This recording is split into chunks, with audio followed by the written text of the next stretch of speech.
Bienvenue à tous. J'aimerais parler sur Moïse et le serpent d'airain, dans Nombre 21, verset 4. Ils partirent de la montagne de Hor par le chemin de la mer Rouge pour contourner le pays d'Édom. Le peuple s'impatienta en route et parla contre Dieu et contre Moïse. « Pourquoi nous avez-vous fait monter hors d'Égypte pour que nous mourions dans le désert ? Car il n'y a point de pain et il n'y a point d'eau.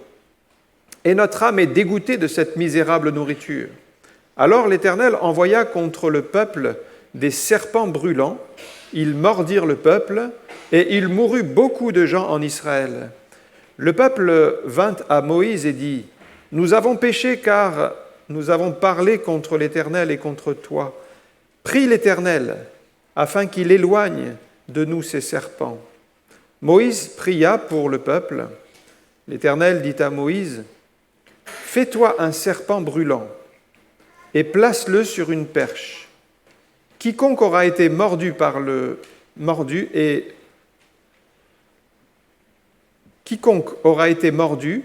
et le regardera conservera la vie. » Moïse fit un serpent d'airain et le plaça sur une perche, et quiconque avait été mordu par un serpent et regardait le serpent d'airain conservait la vie.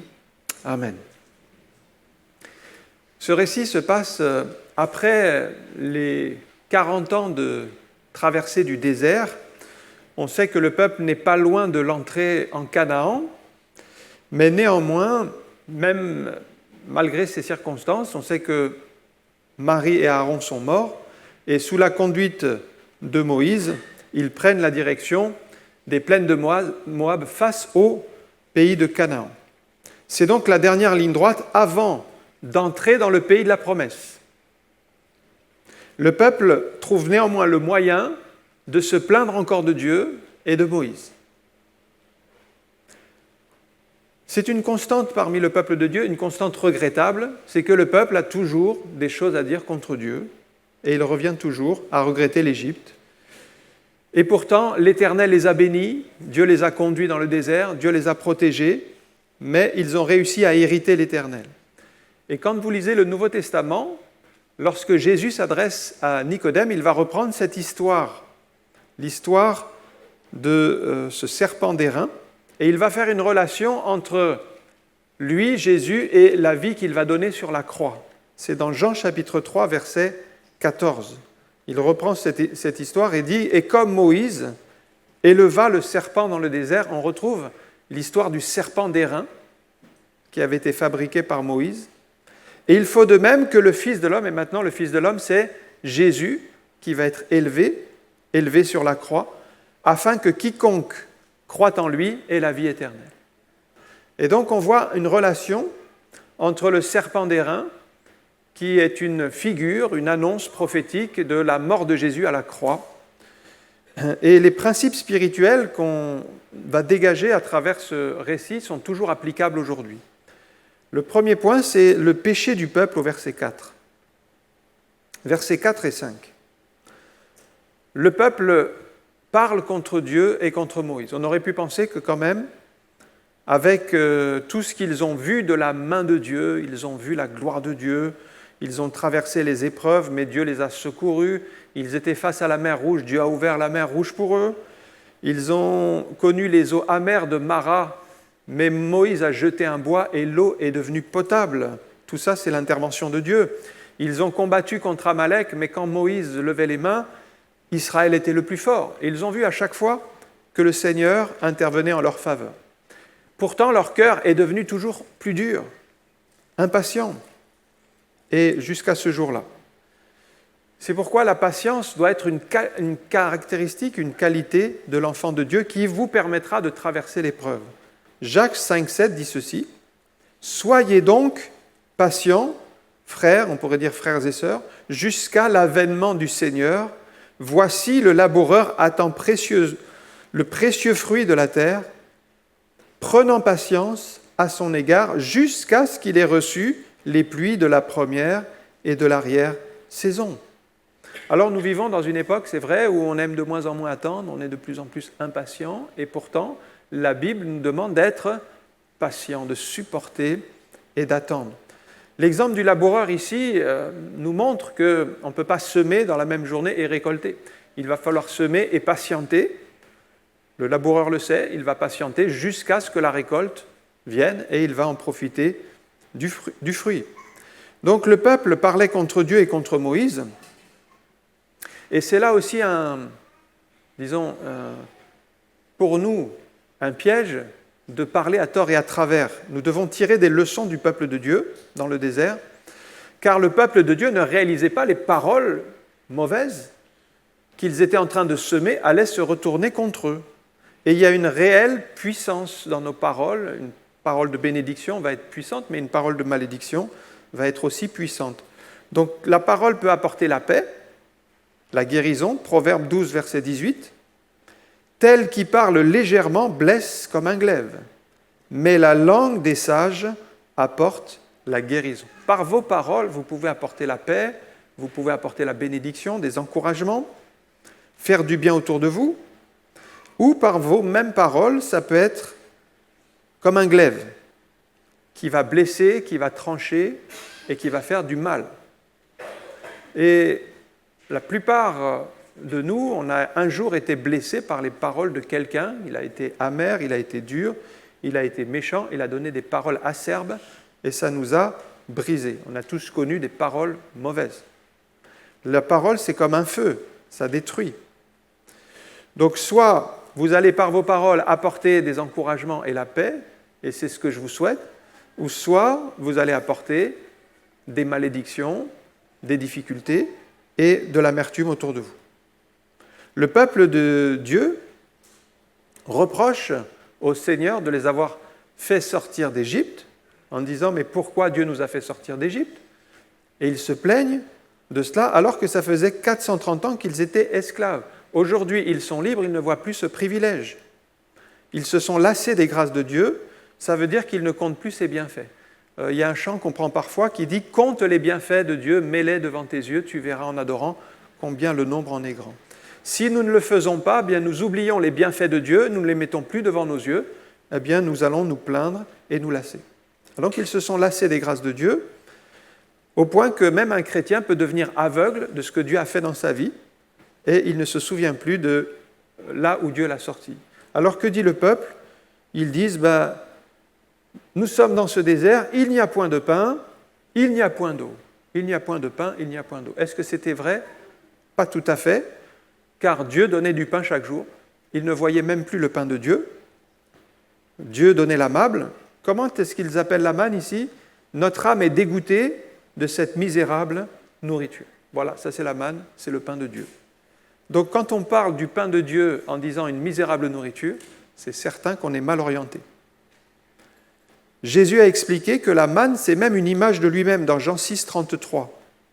Car le pain de Dieu, et Jésus parle de lui-même, c'est celui qui descend du ciel et qui donne la vie au monde. Jésus, c'est comme la manne.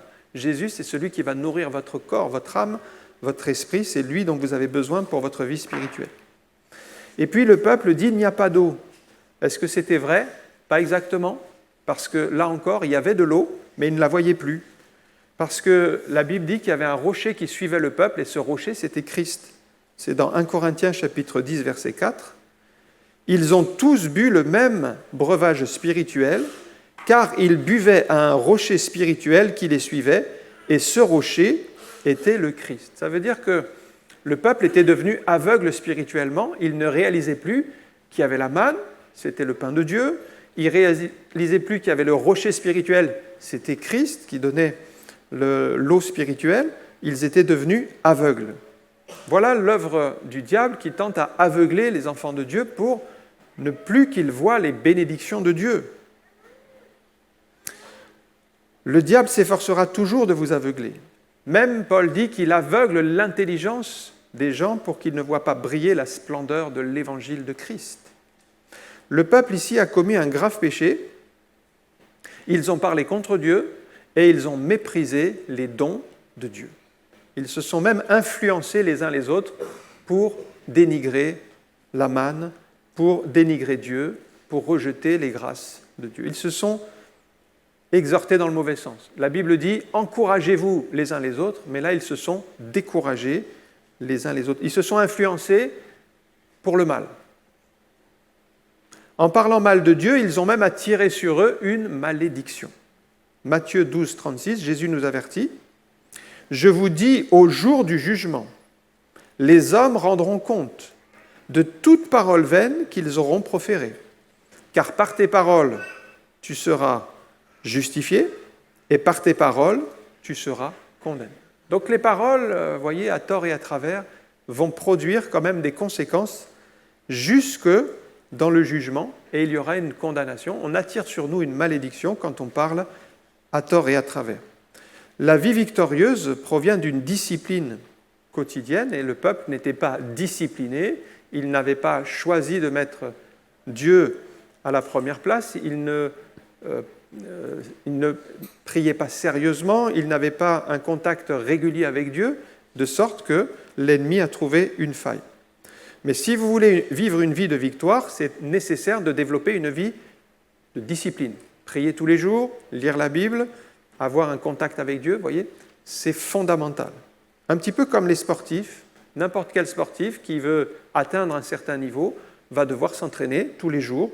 Même s'il pleut, il va devoir aller s'entraîner, même si ça ne lui fait pas plaisir, même s'il n'a pas envie, il va devoir le faire.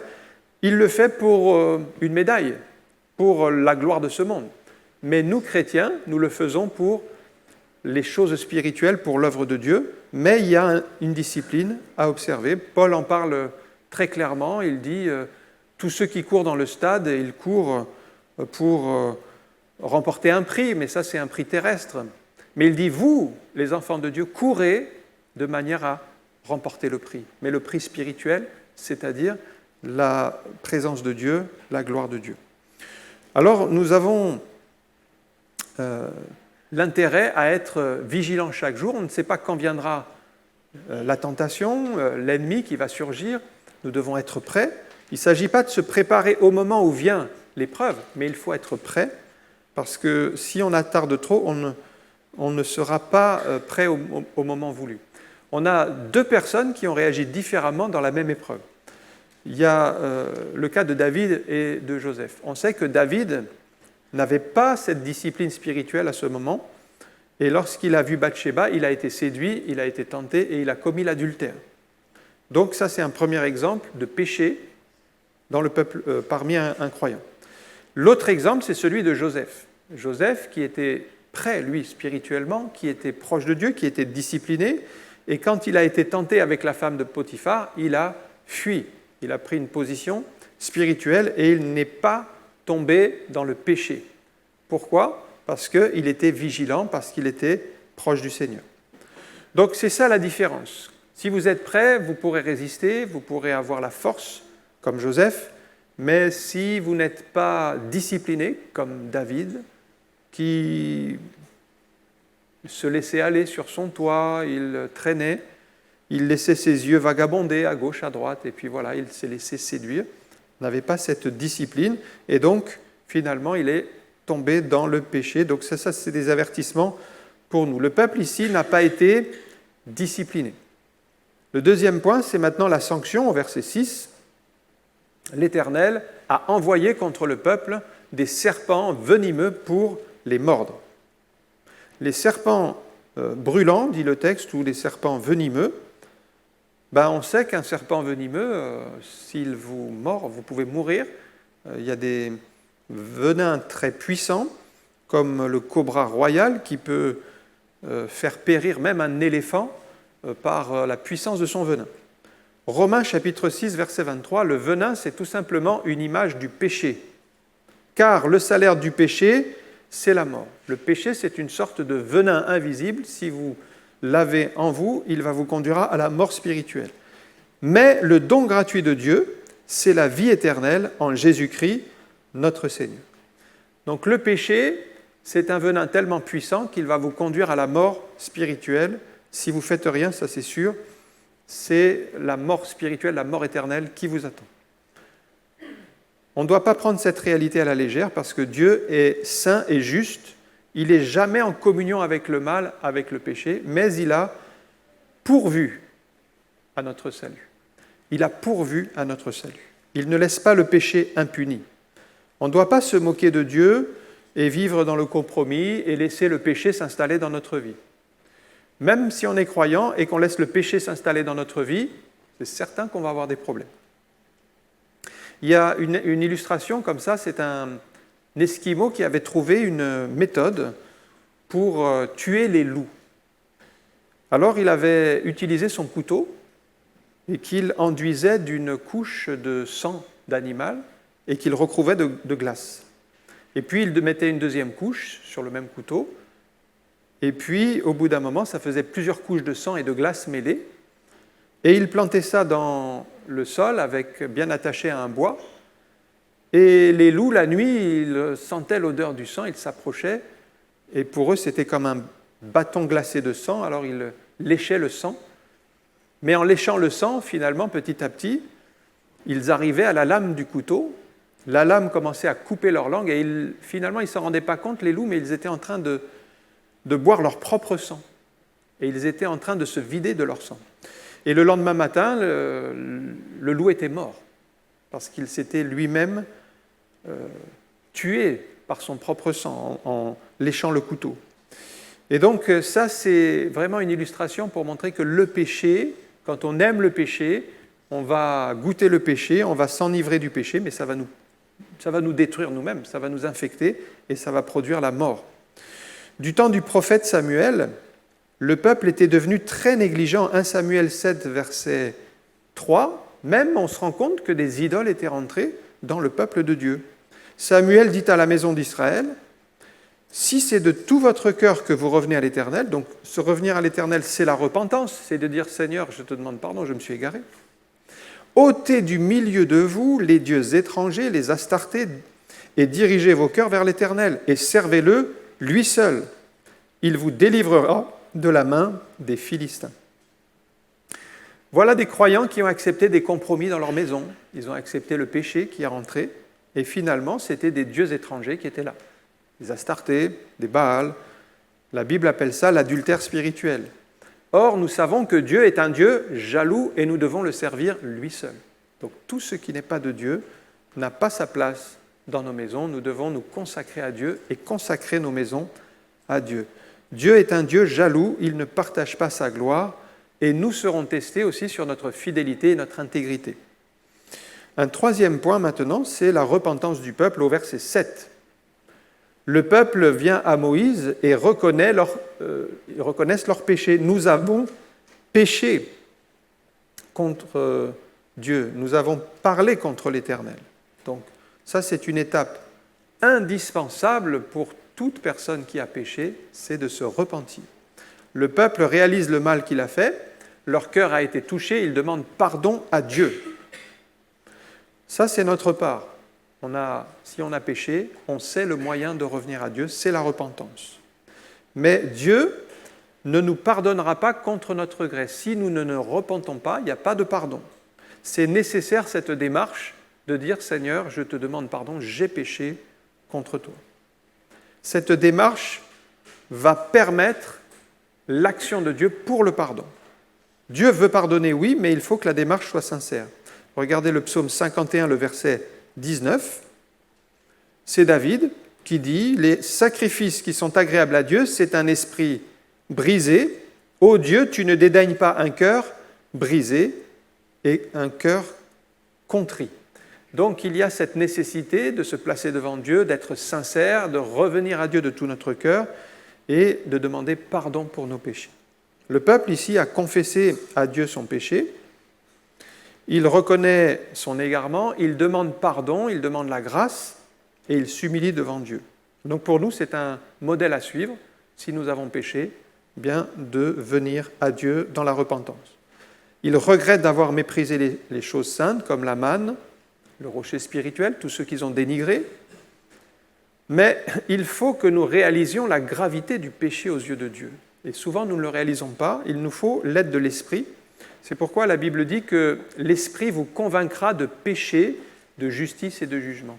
C'est l'Esprit qui va éveiller nos yeux, notre cœur, sur la gravité du péché. Une fois que vous avez réalisé la gravité du péché, vous pouvez vous repentir et demander pardon pour vos péchés. Moïse va prier pour eux, ça c'est important, parce qu'ils avaient parlé, n'oubliez pas, contre l'Éternel et contre Moïse, mais Moïse n'a pas gardé rancune contre le peuple, malgré le mal qu'ils ont dit, ou tout le mal qu'ils lui ont fait. Il aurait pu se dire, bon, ce peuple est méchant, ils ont dit du mal de moi, ils ont leur punition, voilà, c'est ainsi. Mais il a préféré pardonner, ça c'est une leçon pour nous, c'est que nous serons amenés à pardonner les autres, même s'ils nous ont fait du mal, même s'ils ont dit du mal sur nous. Et je remarque ici que celui qui va être le canal de bénédiction pour le peuple, c'est celui que le peuple a critiqué, c'est Moïse. Et c'est encore vrai aujourd'hui, la personne que vous critiquez ou que vous jugez sera peut-être l'instrument de Dieu pour votre propre bénédiction. Et ça, nous devons le réaliser parce que ça nous rend plus humbles. Et c'est ce qui va se passer pour le peuple. Ils vont réaliser que celui qu'ils méprisaient, c'est celui que Dieu utilisait pour les bénir. Le quatrième point, c'est maintenant la solution divine, c'est les versets 8 et 9. L'Éternel donne l'indication à Moïse de construire un serpent en airain et de le mettre sur une perche, et quiconque regardera ce serpent aura la vie. Donc la solution pour le pardon de nos péchés, elle vient de Dieu, ce n'est pas les hommes qui l'ont inventé, c'est Dieu qui a décidé, voilà. Vous allez construire ce serpent, et en regardant ce serpent, vous serez guéris de ces morsures de venin des serpents. Le péché est si grave que la solution, elle ne peut pas venir de ce monde. Oui, si vous allez dans une pharmacie, il n'y a pas de médicament contre le péché, ça n'existe pas. Par contre, c'est dans la parole de Dieu que vous allez trouver tout ce qui est nécessaire pour être pardonné de vos péchés. Vous voyez, le péché, ça ne se voit pas, alors les gens pensent que ce n'est pas grave, mais c'est pareil, le cancer, on ne le voit pas, il faut des machines, mais sur une personne, ça ne se voit pas à l'extérieur. Mais à l'intérieur, il est en train de détruire la personne et en train de mourir, elle ne le sait peut-être même pas, mais si elle est atteinte du cancer, eh bien, elle est en train de mourir petit à petit. Eh bien, le péché, c'est pareil. C'est comme le cancer, c'est même pire parce que c'est spirituel, et si on ne le règle pas, ça nous conduit à la mort éternelle. Moïse va faire ce serpent, un serpent d'airain. Il va donc le placer sur une perche en bois pour que tout le monde le voie. L'airain, en fait, c'est un symbole de la justice dans la Bible. La justice de Dieu va s'exercer. La solution était assez simple. Moïse a dit au peuple, vous regardez vers le serpent, et quiconque regardera dans la foi sera sauvé. Donc tout le monde pouvait être sauvé. Il fallait juste croire ce que Dieu dit et obéir, tout simplement. Eh bien, aujourd'hui, c'est la même chose. Personne n'est forcé. Il faut juste croire et obéir.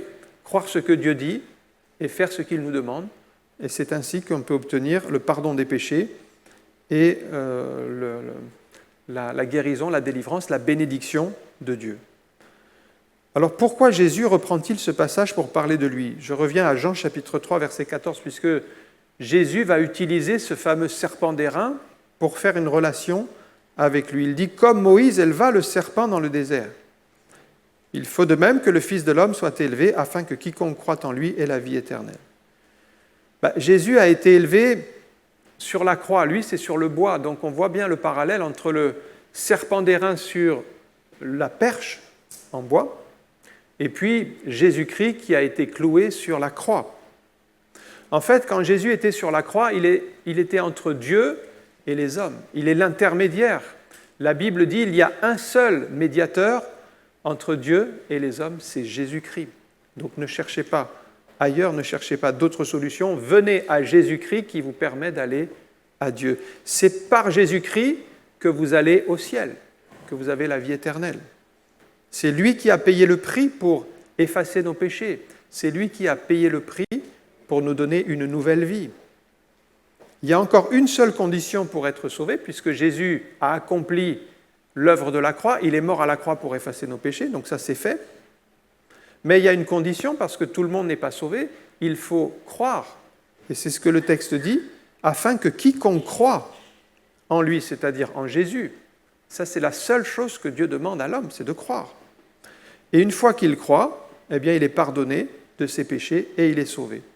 La foi est donc indispensable et je dirais que sans la foi, il n'y a pas de salut possible puisque le salut, c'est à la fois l'accomplissement de l'œuvre de Christ qui est fait pour tous, mais en même temps la décision personnelle de croire en Jésus comme Seigneur et Sauveur. Et ça, c'est la responsabilité de chacun. Sur les 8 milliards d'êtres humains, eh bien, tous ont la possibilité de croire, tous ont la possibilité de se tourner vers Jésus, mais comme c'est libre à chacun, certains le font, d'autres ne le font pas, c'est à vous de décider ce que vous voulez choisir.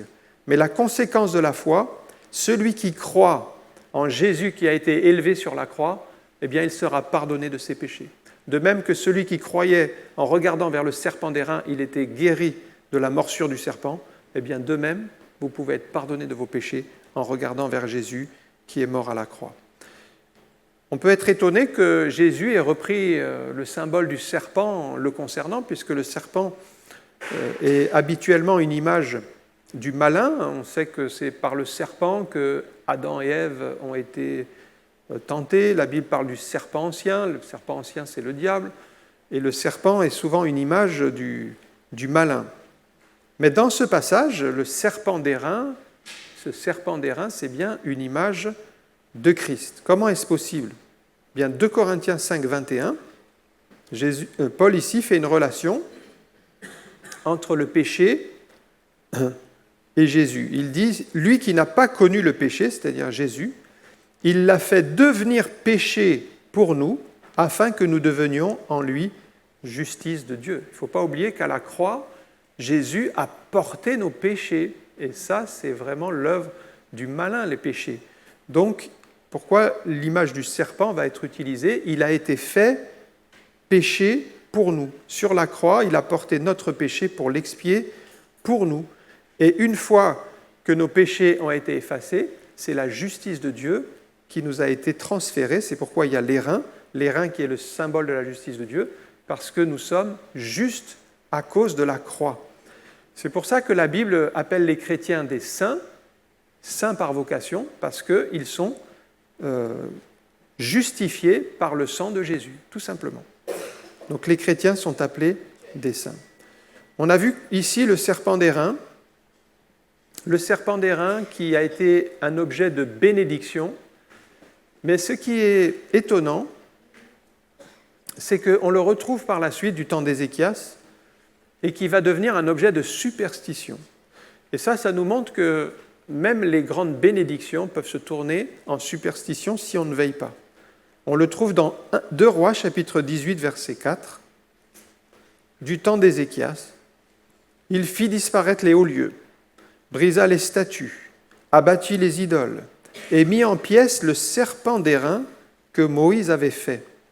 Car les enfants d'Israël avaient jusqu'alors brûlé des parfums devant lui. On l'appelait Nehushtan. Et donc ce serpent d'airain, finalement, qui était une source de bénédiction pour le peuple, eh bien, ils en avaient fait avec le temps une idole. Et ils versaient des parfums devant lui, et c'était devenu un objet de superstition que Ézéchias a voulu supprimer parce que c'était néfaste pour le peuple de Dieu. Et c'est pourquoi il nous faut veiller, même si on a des grâces et des bénédictions, à ne pas s'attacher à des superstitions, parce que même des grandes bénédictions de Dieu peuvent être transformées si on ne veille pas, comme ce serpent d'airain.